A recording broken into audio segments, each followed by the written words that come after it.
right up, ladies and gentlemen. What we have here is a special edition of Fish Fry. Oh, yeah. Hey there, everybody. Welcome to Makers Today, a special series here on Fish Fry, where we highlight the movers and shakers in the maker space. My guest today is Karen Corbeill, who is a maker, teacher, creator of content for Element 14's Learning Circuit, power racing record holder, and so much more. I am absolutely thrilled that she is joining us today to celebrate Women in Engineering Day. So without further ado, please welcome Karen to Fish Fry. Hi, Karen. Thank you so much for joining me. Hello. Thank you so much for having me. I'm excited to be here. Okay, so we're talking about your role at Element 14 first, and you create videos for Element 14's Learning Circuit. So first, when and why did you join Element 14? And what is the general Learning Circuit audience? Why do you think they're so popular these days? I joined Element 14 in October of 2015. They brought me on to the Ben Heck show. There was a woman named Allison that was the local producer. She did all the camera work and on camera sometimes. And she left, and they decided that they wanted to bring someone on to do social media. They also felt it was important to have a female face on the show. And since Allison was gone, they wanted another one. Also, my maker skills kind of helped, I think, in getting me hired. I couldn't help Ben so much with the electronic stuff, but he kind of had that stuff handled. So I was able to help step in a lot of times and kind of make recommendations for the builds of how to construct things and put things together, because I make a lot of different things in a lot of different ways. So what is the general Learning Circuit audience? And talk about their popularity a bit. I am honestly not sure, because I interact with my audience on the Element 14 community, which is awesome. I love it there. It's great because I can kind of have really good personal interactions. I can post photos and schematics and stuff. So it's really great. It seems like primarily there's a lot of seasoned and experienced electronics users. I really wish that there were more hobbyists in there. There are some, but there doesn't seem to be as many, or at least they don't speak up. They're not as vocal. So that's who I'm targeting. That's who I am trying to cater to, is people that did not get an electrical engineering degree and did not learn all of those super technical terms. So Karen, what's your favorite part about creating these videos? And is there a specific topic you like the most? So it's funny. My degree is actually in technical theater. I was a stage manager and I built stuff backstage because I historically have had horrible stage fright. Despite the fact that I've been making videos going on YouTube for 5 years, I do not like being on camera. It makes me really anxious. So, I make my videos because it's really important to me, again, that there's a female face out there. There are not enough women in electrical engineering and in a lot of the STEM fields. And so I have this wonderful skill that I have been able to take advantage of, where I can learn things very quickly and translate it into terms that, a normal person can understand. You don't have to have an advanced degree to understand what I'm talking about. It was just really important to me to take advantage of that and make these videos so that anybody off the street can just watch it and be like, oh, okay, I kind of understand what she's talking about, it because she's using relatable terms. And I try to have really good visuals. It's really important to me that the content be approachable. The majority of the maker skills that I have are self-taught. And I struggled with electronics for years. And it was so frustrating to me. So with the Learning Circuit, I teach myself literally everything before I go and write these scripts. I do pretty much all of the work. I pick the subject, I do all the research, I write the script, I design a lot, the majority of the graphics. My wonderful editor, Max, animates them for me because my computer is too slow. And I do the majority of the video editing as well. Part of the reason I did the Learning Circuit is we needed a new show because Ben Heck decided to retire from doing videos with Element 14. And so we needed some ideas. And they're like, well, it's got to be an electronics show because it's an electronics company. I'm like, well, I don't know anything about electronics, but I'm really good at teaching myself. So what if we made a show where I teach myself? And then that way, all of those eureka moments of, oh, I finally understand how this works will be so fresh. It'll be great to be able to immediately turn around and put that into a video. And so that's like how the learning circuit came to be. Is there a specific topic that you enjoy the most? I love STEM. And so for me, I love when science and physics comes into play. So whenever I can really break down how it's working in terms of that, I've had some episodes that involve magnets. I like the electromagnetism episodes, the ones that involve the components and all that involve electromagnetism are always really fun to do because I get to get into the science portion of it very, very early on, obviously. When I finally figured out like why electricity works, I had one of those eureka moments where I finally was like, oh, it's because of the polarization of atoms that electrons are like drawn and then passed along. And that's why there's that's why I call it electron flow. And it like finally clicked to me. I have a very mechanical mind. I realized if I can't visualize something, it's really hard for me to understand. So when I was finally able to like get that visualization of the protons and electrons interacting with the different, like from atom to atom and like how that all worked. And because you've got the positive and negative poles of the power source pulling and pushing those electrons, I was like, oh my gosh, this is amazing. So like for me, understanding the why and how of how things work is so important to like truly understanding it. I feel like a lot of the content that's out there with electronics is just, here, plug these things together and hopefully it works. But they don't really explain the why or how those things work. And I need that. Like, I need that understanding. Like, I crave it. So I assumed that I was probably not the only one out there that had this problem and this desire. I really tried to put that into my show.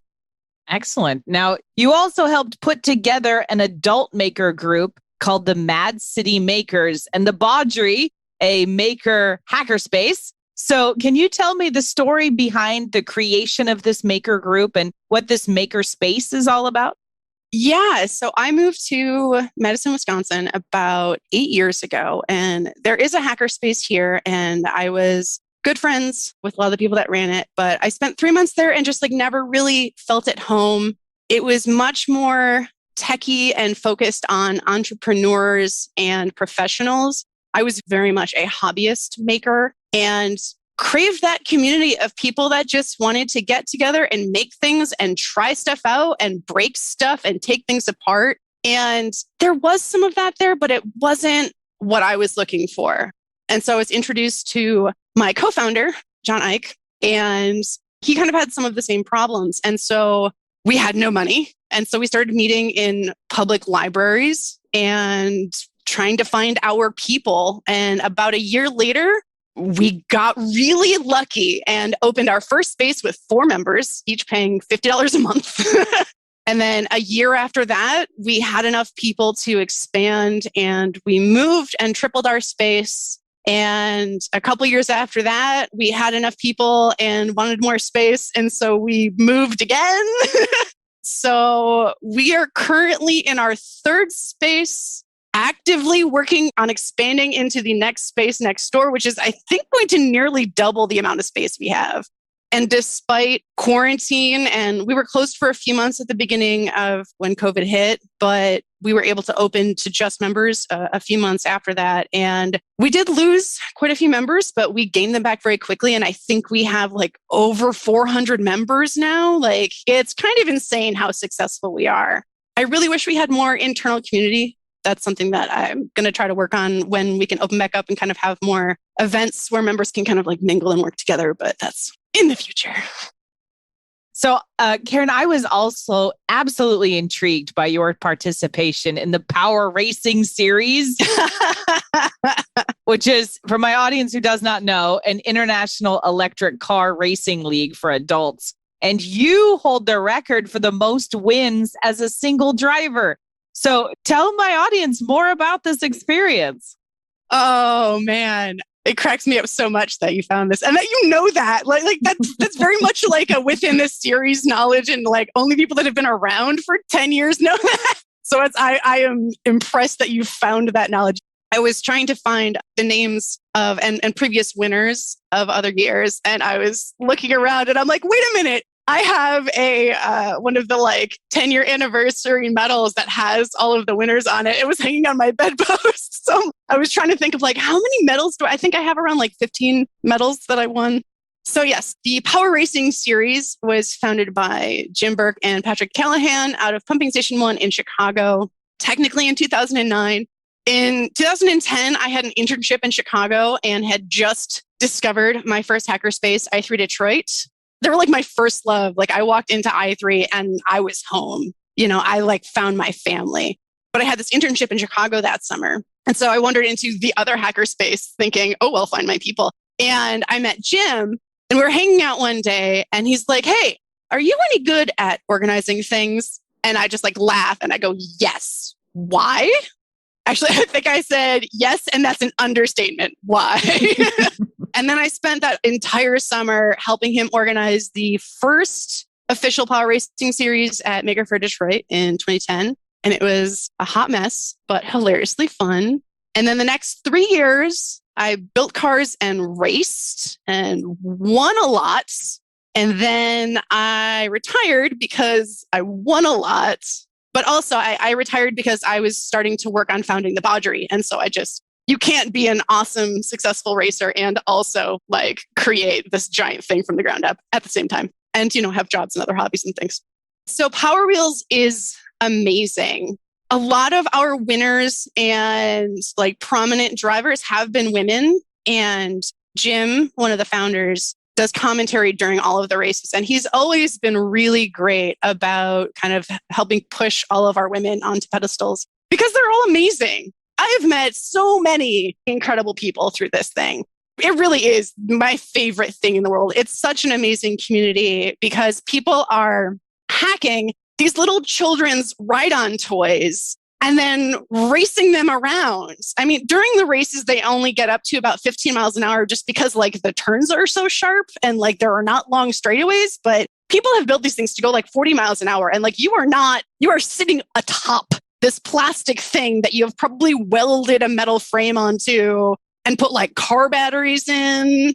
But what's really amazing about this series is that while we do have amazing engineers that have just designed these cars down to a T to make them these crazy little racing machines, but you don't have to do that. You can just like replace the wheels and like people have built these things out of 2x4s and just like slapped a body on it. And it's just fun. What helps promote that is there is a feature that has always been a huge part of the series called Moxie. Moxie is basically crowd popularity. We have a big sign with electronic buttons, and there is a button for every team, and it is carried around during every single race, and the crowd votes on their favorite cars. Sometimes that's the fastest car. Sometimes it's the car of the like home team, wherever that race is. A lot of times it's which one is like the coolest or the funniest looking. So Oscar Mayer is big here in Wisconsin. And a few years ago, the Milwaukee Makerspace made like from scratch a fiberglass Wienermobile that they rode atop with like a bicycle handlebars sticking out the top. It was like a mid-pack car. It would always do like fifth or sixth, but man, they just like rocked out the Moxie points. So they won that year because they did okay in race points, but man, they just like took it home with all of the Moxie. Last year was an actual fast car, but it looked like Gary the Snail from SpongeBob. And the eyeballs like were pool noodles with like big styrofoam eyes at the top. And the eye stalks like wobbled while he was racing. Hilarious. Amazing. But yeah, like they don't have to be super engineered. And so like it's super fun. Everyone is kind of on everyone's team. Like everyone has their teams, but I don't think I've ever seen a race where like a team has had a problem that they couldn't take care of themselves and like didn't immediately get help from other teams. You know, like we've had people running around like, who's got an air compressor? Who's got a welder? Because yes, these cars have like snapped in half in the middle of a race. Somewhere there's video of me pulling into my pit, throwing off my racing helmet, I think throwing on a welding helmet, welding my steering column, swapping back helmets, jumping like as my team is pushing my car back out into pit lane and like jumping on it and racing again. That's so great. Because I was my team's welder. I love that. Okay, so Karen, let's circle back to kids. You also founded the STEAMboat workshops for young people. So tell my audience a little bit about this program and what was your motivation behind creating these workshops? So STEAMboat Workshops is a series of hands-on STEAM-based workshops, primarily for kids, but I also did them for adults and just kind of all ages. I did them through the public libraries, and also we have a local city system called MSCR. It's like the Madison School and Community Recreation, I think is what it stands for.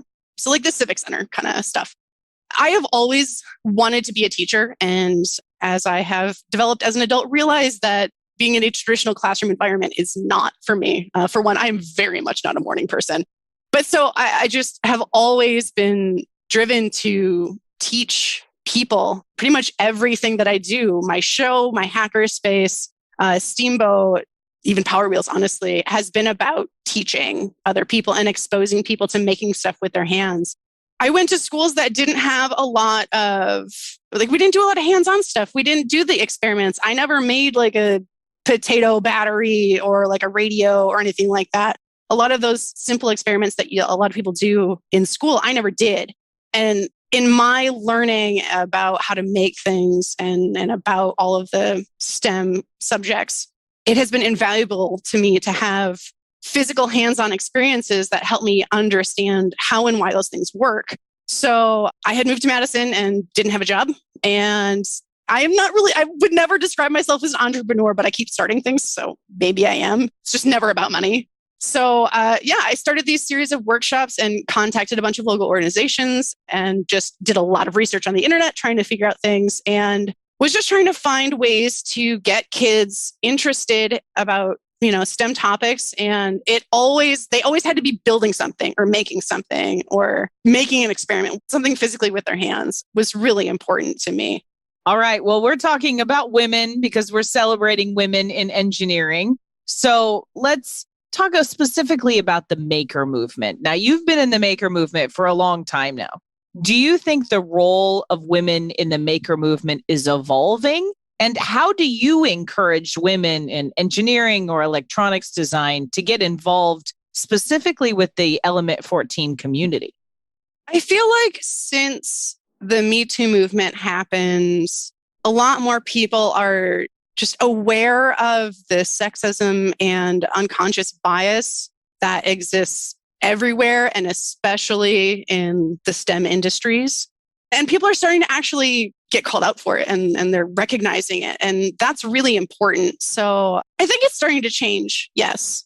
I think because of that, a lot more, and to some degree, it's a bit cringy, but it's also kind of amazing. It's trendy to do these big promotional, for women things, but it's really helping.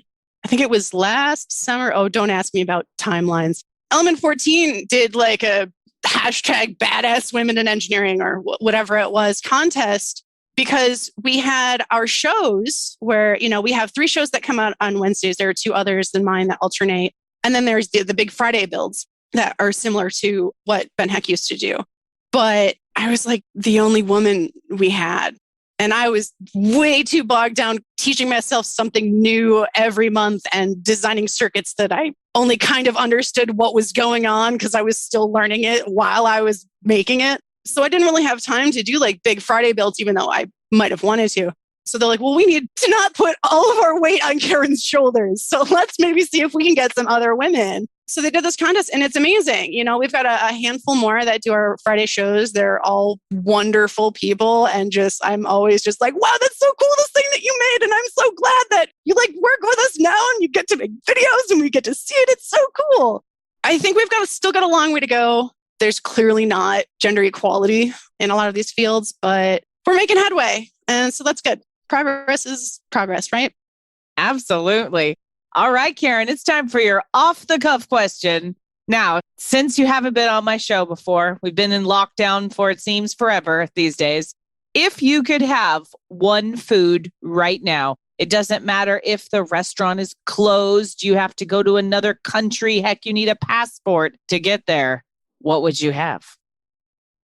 I have two answers, sort of, but one is like the meal and then one is dessert. I would say sushi. Alaska rolls are my favorite. Give me that sweet, sweet raw salmon with some little avocado in there. Delicious. And then when I was like 14 or 15, I got to go to Italy and I spent about a week in Rome for World Youth Day. And despite having, spent an entire week touring this amazing historical city and having been to Europe for the first time ever, I came back and all I could talk about was how delicious the gelato was. So I am going to say real Italian gelato. That is a good answer. And no one has said that answer yet on fish fry. So the sea salt caramel, it's always the best. It's always the best. There is one place in America that's pretty darn close. I think it's called Pachugo. I think that's how it's pronounced. I have found one in Chicago before. And there was one at one point in the Mall of America. If you can find a Pachugo, you can get your hands on some quality American ? Gelato. That sounds excellent. Well, Karen, I think that's all I have time for today. Thank you so much for joining me. So, if you want any further information about all the cool stuff Karen has created or more information about the Element 14 community, I've included a couple links below the player on this week's fish frying page on eejournal.com. Hey, have you checked out EE Journal on social media yet? Well, you should. You can find us at facebook.com/EEJournal. If you're into Twitter, you can monitor our tweets at EEJournalTFM. And don't forget, if you want to follow my personal Twitter account, check out AmeliaD1978. And hey, if LinkedIn is more your thing, sure, I dig it. You can follow us or me on LinkedIn as well. And we have a YouTube channel, youtube.com/EEJournal. Folks, it is chock full of all kinds of techie videos, including our very popular, long-running Chalk Talk webcast series hosted by me. And you can subscribe to our EE Journal YouTube channel as well. Also, by clicking the links below the player on this week's fish frying page, you can subscribe to this here podcast through Spotify, Podbean, Apple Podcasts, or just about anywhere you get your podcasts.